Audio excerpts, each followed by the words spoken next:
Merhaba çocuklar. Bugün Bilgecan Dede'nin masallarından bir tanesini anlatacağız. Hazır mısınız? Bir varmış, bir yokmuş. Hem de Allah'ın kulu çokmuş. Bu kullardan biri de herkesin adını sanınıp işittiği bizim ünlü Keloğlan'mış. Keloğlan'ın bir arkadaşı varmış. Adı Hüsem'miş. Yedikleri içtikleri bir gidermiş. Çok samimiymişler. Böyleymiş ama Hüsem aşırı derecede kıskanç ruhlu biriymiş. Bir gözünü diğer gözünden kıskanırmış ve çok da çekemez bir yapısı varmış. Keloğlan o kadar masum, o kadar safmış ki canım ciğerim diyerek sevmekte olduğu Hüsem'in bu çok çirkin huyunu bilmezmiş. Kendisi gibi bilirmiş. Anası ile çok fakir bir hayatı varmış ama artık bu hayatı çekemezmiş. Gurbet ellere çıkıp iş bulmakmış amacı bundan böyle. Fakat tek başına gidemezmiş. Çünkü hiç gurbete çıkmamış. Bu yüzden arkadaşı Hüsem'e açmış fikrini. O da münasip bulmuş ve beraberce çıkmaya karar vermişler. Keloğlan anasının elini öpmüş. Tam evden çıkacakken Keloğlan'ın annesi kuruş kuruş biriktirdiği bir miktar parayı oğlunun avucuna sıkıştırmış ve yüksek sesle iyice tembih etmiş. Ey benim saf oğlum, dünyalar çiçeği çocuğum, bilirim ben seni. Birlikte olduğun arkadaşına dikkat et. Herkesi kendin gibi saf ve temiz sanma. Yoksa başın çok ağrır. Gurbete ilk defa çıkıyorsun. Ne hain ol, ne de hainle uğra. Hadi uğurlar ola. Kara talihin açık ola. Yalnız çok bekletme beni. Gözlerimi yollarda koma. Emi. Hüsem'le köy dışında buluşan Keloğlan azık torbaları ellerinde kara gurbet yollarına çıkmışlar. Gitmişler, bir yere gelip oturmuşlar. Karınları da çok acıkmış. Oturup azıklarını yemişler bir güzel. Ya Bismillah diyerek yeniden yola revan olmuşlar. Dağ, dere, tepe aşıp bir kasabaya gitmişler. Karınları yine çok acıkmış. Ama azıkları bitmiş. Hüsem, Keloğlan'ın parası olduğunu bilirmiş. Kendisinin de varmış parası elbet. Ama bunu ona hiç söylemezmiş. Hüsem kendisini acındırır, bir ruh haliyle şöyle demiş.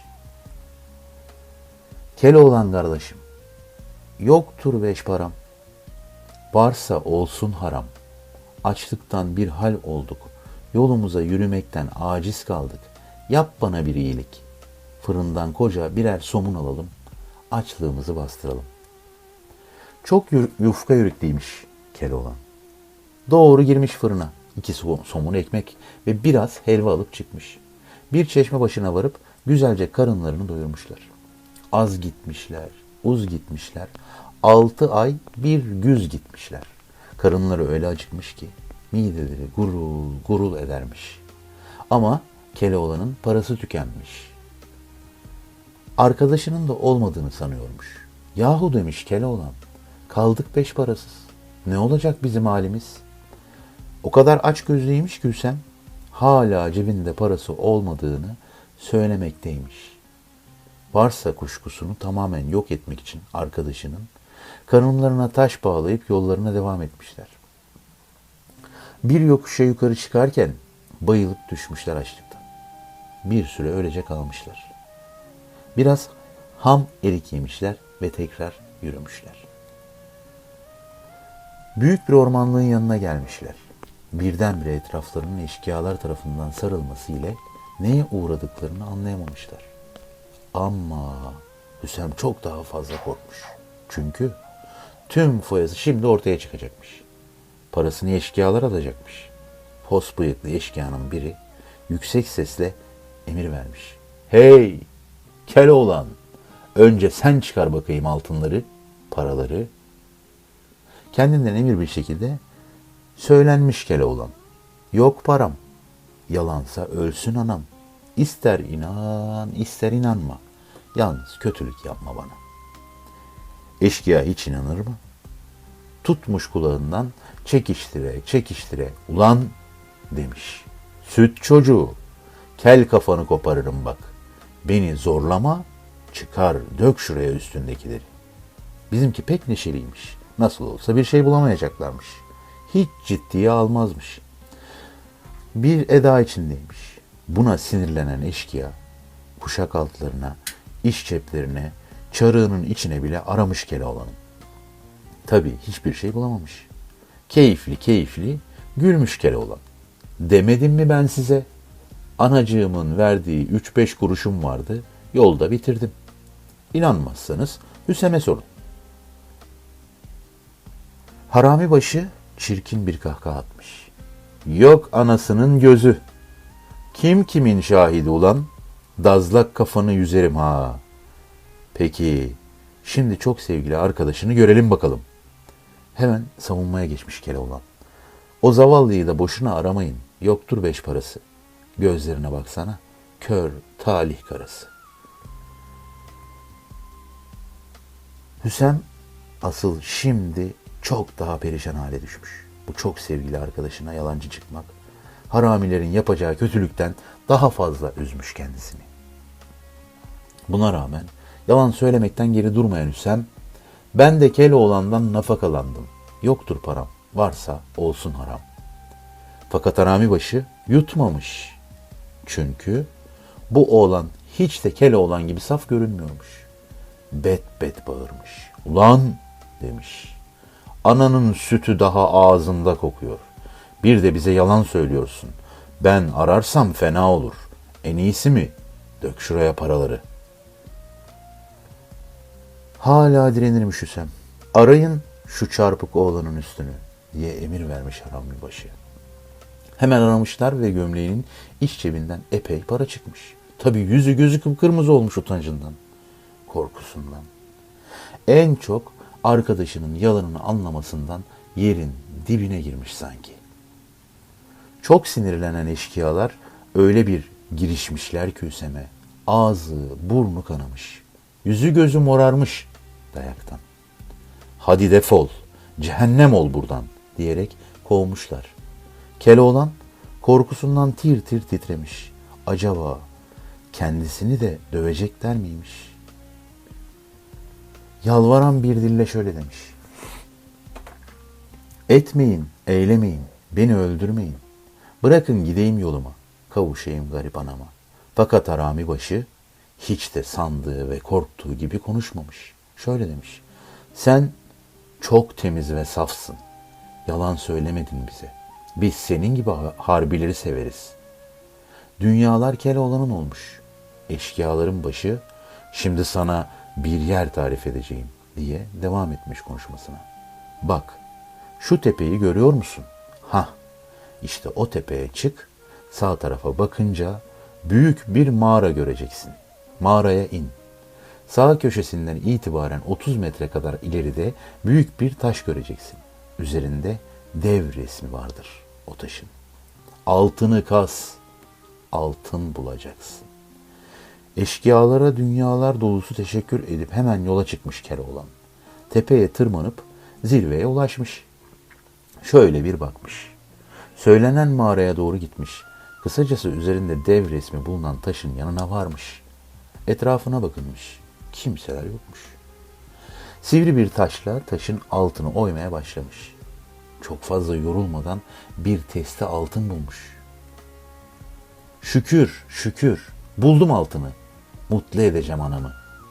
Doğurduğumu gördüm ödülünü diye yürümüş gitmiş. Türküler söyleye söyleye evine doğru gelirken anası onu görmüş. Acaba niye erken döndü diye geçirmiş içinden. Keloğlan çil çil altınları annesinin gözleri önüne dökmüş. Kadıncağız o kadar sevinmiş ki düşüp bayılmış. Biz bakalım Hüsem'in maceralarına. Hüsem nice memleketleri dolaşmış, işe girmiş, işten çıkmış ama bir türlü para biriktirememiş. Gurbetlerden dönmüş köyüne. Köyün girişinde kulaklarına davul zurna sesleri gelmiş. Seslerin geldiği yöne doğru bakmış. Bir kocaman konak ve önünde büyük bir kalabalık varmış. Hızlı hızlı o kalabalığın bulunduğu yere doğru yürümüş. Bir de ne görsün? Keloğlan'ın eski evinin yerinde kocaman bir konak. Şaşkınlıktan deliye dönmüş. Bu olacak iş miymiş? Acaba rüya mı görmekteymiş? Varmış birine şöyle sormuş. Ne var bugün burada? Bu kalabalık neyin nesi? Adam, Keloğlan köyün fakir ailelerinin çocuklarını sünnet ettiriyor demiş. Bu duyduğu haber karşısında tuz yemiş keçiler gibi yalanmaya başlamış. İnanamamış. Kıskançlık damarları kabarmış ve yine sormaya devam etmiş. Yahu demiş. Hadi bu şöleni anladık diyelim. Peki şu konakta neyin nesi? Benim bildiğim burada zavallı bizim Keloğlan'ın fakir anasıyla oturduğu kötü bir ev vardı. Yanılıyor muyum yoksa? Adam, yo demiş. Hiç de yanılmıyorsun. Hayret dolu bakışları adamın da şaşkınlanmasına sebep olmuş ve sürdürmüş konuşmasını adam. Gördüğün gibi konak 3 katlı. Bir katında anası ile kendisi oturuyor Keloğlan Bey'in. Öteki katta ise köyün hocası oturuyor. Hem de burada çocuklara ders veriyor. 3. katta ise misafirhane. Köyümüze gelen yabancılar burada kalıyorlar. Bitmedi demiş adam. Daha bitmedi. Az aşağıda yeni bir bina daha yapılıyor. Orayı da yetim ve sahipsiz hastalara ayıracak. Senin anlayacağın Keloğlan artık hepimizin beyi, hepimizin babası oldu. Hüsem'in kıskançlık damarları çatlamış ve bayılmış. Herkes koşarak Hüsem'in olduğu yere gitmiş. Tabii Keloğlan da gelmiş ama arkadaşını tanıyamamış. Neden mi? Çünkü çok zayıflamış. Adeta iskeleti çıkmış. Üzerine su dökerek Hüsem'i ayıltmışlar. Fakat sağ tarafına felç vurduğu için yerinden kalkamamış. Kimse sahip çıkmamış Hüsem'e. Keloğlan, konağın bir odası boş. Oraya götürün demiş. Bakarız çaresine. Kısa zamanda Özürlüler evinin inşaatı bitince Hüsem oranın ilk sakini olmuş. Bu arada epey düzelmiş Hüsem. Sadece sağ kolu tutmazmış. Keloğlan'ın eline düşmekten dolayı gururu incilmiş ama ekmek elden, su gölden. Kabilinden böyle rahat bir ortamı da terk etmek istemezmiş. O nedenle kendisinin tanınmaması için her şeyi yapmış. Bir yabancı rolü oynamış fakat kendisinin cız cıbır olup da daha düne kadar fakir biri olan bu arkadaşının böyle servete kavuşmasını bir türlü hazmedemiyormuş. Hep bir hainlik düşünmüş. Keloğlan görkemli bir düğün yaparak çok ünlü bir beyin kızıyla evlenmiş. İsmi Gülşah olan bu hanıma Özürlüler Gül abla derlermiş. Çünkü bir anne gibi onları ziyaret eder, hallerini hatırlarını sorar, ihtiyaçlarını karşılarmış. Hüsem, Keloğlan'a karşı artık ciddi bir düşmanlık beslemeye başlamış. Kendisinin bir çulu bile yokmuş ama arkadaşı hem zengin olmuş hem de güzel bir kızla evlenmiş. Bunları düşündükçe erim erirmiş. Mutlaka bir kötülük yapmak için fırsat kollarmış. Günün birinde Gülşah Özürlüleri ziyarete gelmiş.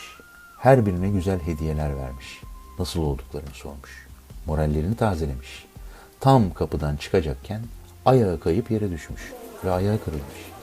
Keloğlan bu olaya çok üzülmüş. Hanımı ile birlikte yatakta yatmış. O kadar çok severmiş ki Gülşah'ı. Yine böyle bir gecenin birinde karısının inlemeleri sırasında canı çok sıkılmış ve öteki odaya geçmiş.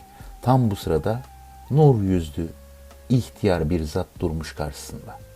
Ağır ağır şunları söylemiş. Hey merhamet abidesi Keloğlan. Eski bir arkadaşın hanımına bu kötülüğü yapan. Böyle demiş ve kaybolmuş nur yüzlü adam. Keloğlan'ı almış bir düşünce. Kim olabilirmiş bu eski arkadaş? Gece düşünmüş, gündüz düşünmüş. İşin içinden çıkamamış. Oğlunun bu kadar düşünceli olmasından ciddi derecede rahatsız olan anası şöyle demiş. Ah benim fakirken zengin olan oğlum. Ah benim kendisi saf, talihi ak oğlum. Hanımının düşmesine sebep olan senin eski arkadaşın Hüsam olsa gerek. Keloğlan bu söze gülmüş. Aa benim tatlı anacığım. Hüsam şimdi kim bilir nerelerdedir. Benimle birlikte gitti ve bir daha dönmedi. Anası ısrar etmiş. Yok oğlum yok demiş. Sen hele şu hastaların, özürlülerin aslını, esas hatlarını, kim olduklarını bir araştır. O zaman gerçeği göreceksin. Fakat Keloğlan'ın aklı hala bunu almazmış. Ama anasının dediğini yapmayı kafasına koymuş. Gitmiş özürlülerin bulunduğu binaya. Gururuyla oynamadan tümünü sorguya çekmiş bey olarak. Sıra gelmiş Hüsem'e. Hüsem her ne kadar rol yaptıysa bile Keloğlan tanımış. Ama hiçbir şey dememiş bu konuyla ilgili olarak. Önce gerçekten emin olmak için Hüsem'e sormuş. Senin adın ne? Cemal demiş Hüsem. Kafasını kaşımış Keloğlan. Bir yanlışın yok değil mi? Demiş tekrar. Yo diye cevaplamış Hüsem. Cemal'im ben. Peki nereden geldin buraya? O sünnet şöleni günü. Ne işin vardı senin burada? Diyerek iyice işin aslını öğrenmek istemiş. Sesine bir gariplik vererek konuşmuş Hüsem. Ben bir garibim. Kimsem kalmadı dünyada. Memleketimde iftiraya uğradım. Canımı zor kurtardım. Böyle diyar dolaşıp dururken sizin köyünüze uğradım. Gerisini biliyorsunuz. Sinirlenmiş Keloğlan. O kolay kolay sinirlenmeyen Keloğlan, peki demiş. Sen o gün Gülşah'ı düşerken gördün mü? Tövbe tövbe, yine iftira uğrayacağım galiba diye söylenmiş Hüsem. Bu konuşmaları başından beri dinleyen bir özürlü dayanamamış. Beyim demiş. Beyim, bu genç bal gibi yalan söylüyor. Nereden mi bilmekteyim? Gülşah abla buraya her gelişinde bu gence bir şeyler oluyor. Devamlı takip ediyor. Geçen gelişinde de takip etti ve tam kapıdan çıkarken elindeki sabunu geçeceği yere koydu. Gülşah abla da düştü ve ayağı kırıldı. Hem gerçek adının Hüsem olduğunu burada birine söylemiş. Bu huysuz ve hain olan baştan ayağa yalancı beyim. Keloğlan'ın aklı karışmış. Bu ihaneti kendisine nasıl yaparmış? Bir türlü içine sindirememiş. Buna artık dayanma gücü kalmayan Keloğlan Hüsem'i kovmuş. Hüsem utancından köyünde de duramamış ve almış başını gitmiş. O gün bugündür hala nerede olduğunu bilen yok.